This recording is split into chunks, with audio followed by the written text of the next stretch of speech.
Hi friends, good morning. Welcome to Shankaran AI Study Circle. This is Dr. Harinath Reddy, Director of the Institute. Today in this particular video, we will try to discuss about the relative powers of Lok Sabha and Rajya Sabha in the Indian Parliament.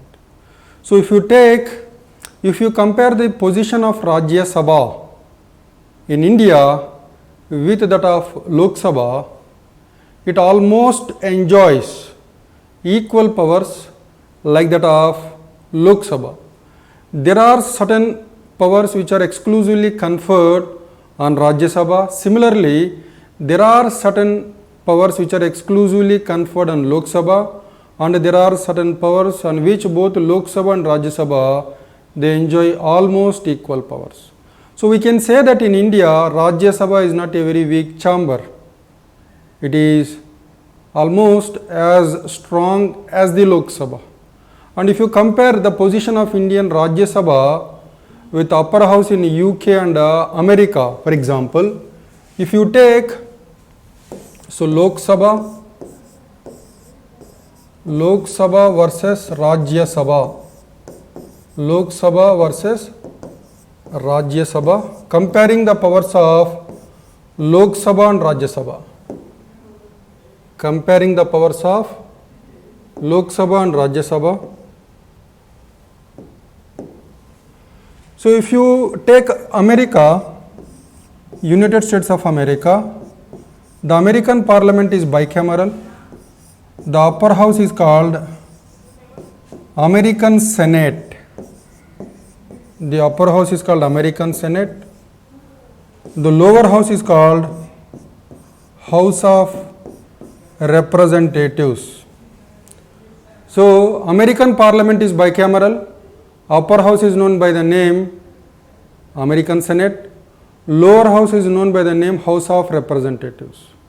So in America, the upper house is very powerful and the lower house is weak. In fact, the American Senate, which is the upper house in the American Parliament, is the most powerful upper house in the entire world.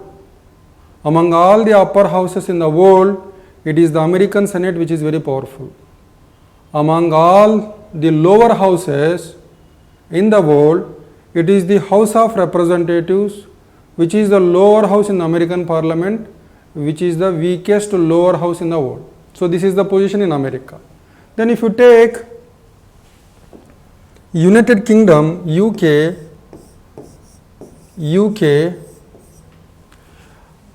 Parliament in United Kingdom is also bicameral. The upper house is called House of Lords. The upper house is called House of Lords. The lower house is called House of Commons. The lower house is called House of Commons. So the position in United Kingdom is completely reversal of the position in United States of America. In United Kingdom, the lower house is the most powerful lower house in the entire world. Among all the lower houses in the world, it is the House of Commons, which is the lower house of the British Parliament, which is the most powerful. And among the upper houses, it is the House of Lords, which is the weakest upper house in the entire world. So it is quite different with America. In America, upper house very powerful, lower house is weak. In Britain, the lower house is very powerful, the upper house is weak. So unlike America, unlike United Kingdom, in India, Lok Sabha and Rajya Sabha, they enjoy almost equal powers. Of course, the Indian Rajya Sabha is not as powerful as American Senate, and certainly it is not as weak as House of Lords in Britain. So that is the situation. Let us see how this is true. In India, let us see the situations where Lok Sabha and Rajya Sabha they enjoy equal powers. For example, with respect to the passage of an ordinary bill, Lok Sabha and Rajya Sabha they enjoy equal powers. So with respect to the passage of an ordinary bill, Lok Sabha, Rajya Sabha, they enjoy equal powers. Similarly, when it comes to constitutional amendment bills, constitutional amendment bills. When it comes to constitutional amendment bills, again Lok Sabha and Rajya Sabha, they enjoy equal powers. But here there is a difference. With respect to an ordinary bill, if there is a disagreement between Lok Sabha and Rajya Sabha, there is a provision for joint sitting. But with respect to a constitutional amendment bill, if there is a disagreement between Lok Sabha and Rajya Sabha, there is no provision for joint sitting. Both Lok Sabha and Rajya Sabha separately must pass the constitutional amendment bill. Otherwise, the bill will not become a law. Then, when it comes to the election of president, Lok Sabha and Rajya Sabha, they enjoy equal powers. In the electoral college, which is meant for electing the President of India, all the elected members of the Lok Sabha participate, all the elected members of Rajya Sabha, they do participate. So here they enjoy equal powers. Even with respect to the impeachment of the President, that is the formal removal of the President, here with respect to the impeachment of the President, both Lok Sabha and Rajya Sabha, they enjoy equal powers. So the President can be impeached by passing the impeachment motion both in Lok Sabha and Rajya Sabha by a majority of 2/3 of the total strength of Lok Sabha and Rajya Sabha. So removal of the President, election of the President, both enjoy equal powers. In addition to this, when it comes to the Vice President, in the election of the Vice President, both Lok Sabha and Rajya Sabha, they enjoy equal powers. In the sense, the electoral college which is meant for electing the Vice President of India contains all the members of Lok Sabha, all the members of Rajya Sabha. So in the election of the Vice President, Lok Sabha and Rajya Sabha, they enjoy equal powers. In addition to this, for removing certain constitutional authorities, Lok Sabha and Rajya Sabha, they enjoy equal powers. For example, if you want to remove the judge of Supreme Court, if you want to remove the judge of High Court, if you want to remove the Chief Election Commissioner, if you want to remove the Comptroller and Auditor General, if you want to remove the State Election Commissioner, in all these cases, Lok Sabha and Rajya Sabha, they enjoy equal powers. So with respect to the removal of the judge of Supreme Court, removal of the judge of the High Court, removal of Comptroller and Auditor General, removal of Chief Election Commissioner, removal of State Election Commissioner, Lok Sabha and Rajya Sabha, they enjoy equal powers. How? All these constitutional authorities can be removed by Lok Sabha and Rajya Sabha with a special majority. What is this special majority? In the Lok Sabha as well as in the Rajya Sabha, the removal of these constitutional authorities must be done with a special majority called a majority of the total membership of the House plus 2/3 of the members present and voting. So here again, they do enjoy the equal powers. Then, when it comes to emergency powers, national emergency, state emergency or president rule, financial emergency. So national emergency once declared, so under Article 352, the President on the advice of the Cabinet, on the written advice of the Cabinet headed by Prime Minister, can declare national emergency on the ground of external aggression, armed rebellion, or even threat of war. So national emergency once declared must get the approval of the Parliament within a month. Both Lok Sabha as well as Rajya Sabha shall agree, both have to agree by a special majority, a combination of absolute majority plus 2/3 of the members present and voting. So national emergency can continue in operation beyond a month provided Lok Sabha and Rajya Sabha give their approval by special majority. Here they enjoy equal power. Similarly, state emergency or president rule once declared must get the approval of the Parliament within 2 months by simple majority. Both Lok Sabha and Rajya Sabha shall approve president rule. Otherwise, president rule cannot continue. So here again, Lok Sabha and Rajya Sabha, they enjoy equal power. Similarly, financial emergency. So if the financial stability of India is threatened, then financial emergency can be declared under Article 360, and a financial emergency which is declared by the President under Article 360 must get the approval of the Parliament within 2 months by simple majority. So both Lok Sabha and Rajya Sabha shall agree. Otherwise, financial emergency cannot continue in operation beyond 2 months. So here again, they enjoy equal powers. Then when it comes to the Prime Minister and the ministers can be from either Lok Sabha or Rajya Sabha. The Prime Minister can be from Lok Sabha or he can be from Rajya Sabha. A minister in the union government can be from Lok Sabha or Rajya Sabha. So here again, they enjoy equal powers. In addition to this, while enlarging the jurisdiction of the Parliament and the Union Public Service Commission, so the authority of the Parliament and the Union Public Service Commission can be expanded, and this can be done by the Parliament as well as the Lok Sabha together, and here again they enjoy equal powers.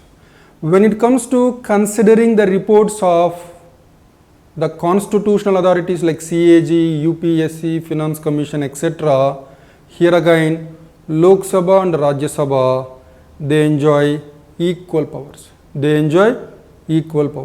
So these are several instances wherein Lok Sabha and Rajya Sabha, they enjoy equal powers. Let's move to the special powers of Rajya Sabha. The special powers of Rajya Sabha. Special powers of Rajya Sabha. So here one is Article 249. Article 249. In national interest, for protecting the interests of the nation as a whole, if Parliament wants to make a law on a subject in the state list, then Rajya Sabha shall pass a resolution by 2/3 of the members present and voting that it is necessary to do so. So unless Rajya Sabha passes a resolution to that effect, Indian Parliament cannot make a law on a subject in the state list for protecting the national interest. So why this is put as a safeguard? The laws made by the Indian Parliament on the subjects in the state list will undermine the autonomy of the state governments.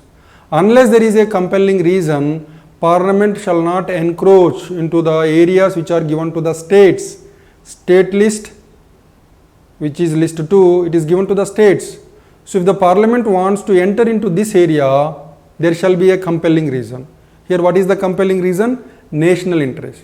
So even in such a situation, unless Rajya Sabha agrees to this by a majority of 2/3 of the members present and voting, if it passes a resolution, then only the Parliament can make a law on a subject in the state list in national interest. So this is a special power of the Rajya Sabha. Similarly, 312, establishment of new All India services. So All India services are those services which are common to the centre and the states. And on All India services, the central government has got effective control and immediate control. The state governments have got the ultimate control with respect to the All India services. Ultimate control is with the centre, immediate control is with the states. Major penalties like dismissal, removal can be done only by the union government. The states can impose only minor penalties like suspension, transfer, etc. So usually the states, they don't want more and more All India services. In case if there is a compelling reason to have a new All India service, for example, recently 15th Finance Commission of India has recommended establishment of a new All India service, All India Medical and Health Service, to strengthen the healthcare sector in this country. In such a situation, if a new All India service is to be created on healthcare sector, which is a subject in the state list, it is going to affect the interests of the states, because a new All India service on healthcare sector will be under the greater control of the union rather than the states. So it amounts to encroaching into the areas of the states. So Rajya Sabha or the Council of States, which represents the interests of the states, shall agree in the first place. So if Rajya Sabha passes a resolution by 2/3 of the members present and voting that it is necessary to create a new All India service, then subsequently Parliament, by enacting an ordinary law, can create or establish a new All India service. So this is a safeguard so that the states are taken into confidence before new all India services are created. So this is under Article 312. So this is again a special power of Rajya Sabha which is not available to Lok Sabha. Then when it comes to the removal of the vice president, removal of the vice president, a resolution which is meant for the removal of the vice president can be introduced only in the Rajya Sabha, not in the Lok Sabha. And then this removal motion in the Rajya Sabha shall be passed by effective majority. What do you mean by effective majority? A majority of the then members of the house. Then in the Lok Sabha, it needs to be passed by simple majority. So here Rajya Sabha has got a special consideration. So these are the three areas where Rajya Sabha enjoys special powers which are not available to Lok Sabha. Similarly, if you see the special powers of Lok Sabha,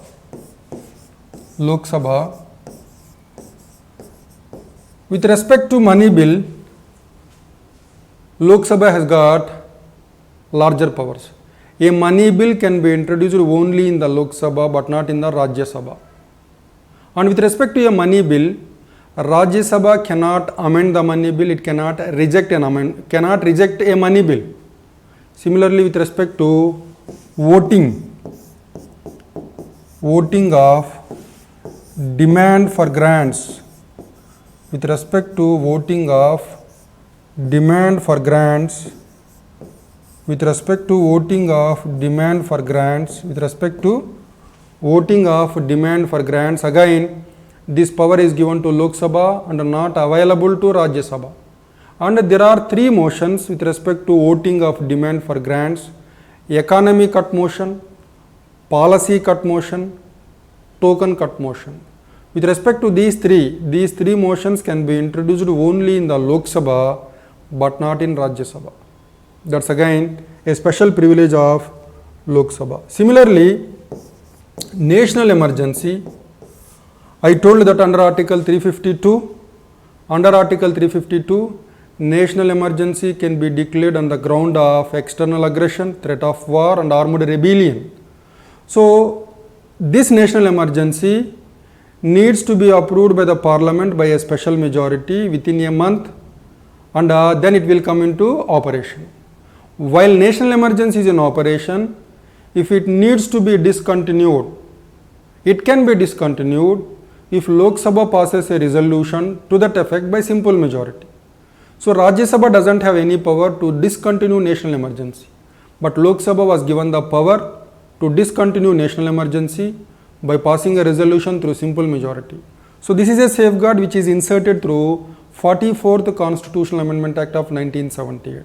So this power is available only to Lok Sabha. Then in addition to this, when it comes to joint sitting,